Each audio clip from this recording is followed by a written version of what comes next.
एका दाट हिरव्यागार आणि सुंदर जंगलात फिजू नावाचा एक कोल्हा राहत होता. तो अतिशय हुशार होता, पण त्याला हुशारीचा गर्व होता. त्याच जंगलात रिनी नावाची एक छोटी पांढरी ससा राहत होती. ती शांत, नम्र होती.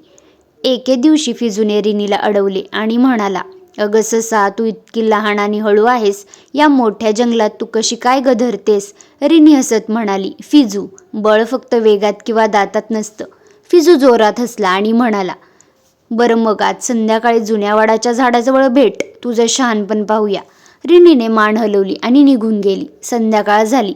वडाच्या झाडाजवळ फिजू पोहोचला. आजूबाजूला शांतता होती. तेवढ्यात झाडामागून झुडपातून आवाज येऊ लागले, "फिजू, फिजू." फिजू घाबरून ओरडला, "कोण आहे रे तिथे?" तेवढ्यात रिनी पुढे आली. तिच्यासोबत पक्षी, खार, हरिण आणि इतर छोटे प्राणी होते. रिनी शांतपणे म्हणाली, "मी लहान आहे, पण एकटी नाही. माझ्याकडे मित्र आहेत आणि आपण सगळे एकत्र असलो की खूप मजबूत असतो." फिजूला आपली चूक कळाली. तो लाजत मान खाली घालून म्हणाला, "मी समजत होतो की हुशारी म्हणजे एकट्याने सगळं जिंकणं होय, पण खरी ताकद मैत्रीत आणि दयाळूपणातच आहे." त्या दिवसापासून फिजू बदलला. तो गर्व सोडून सगळ्यांशी प्रेमाने वागू लागला आणि मदत करू लागला.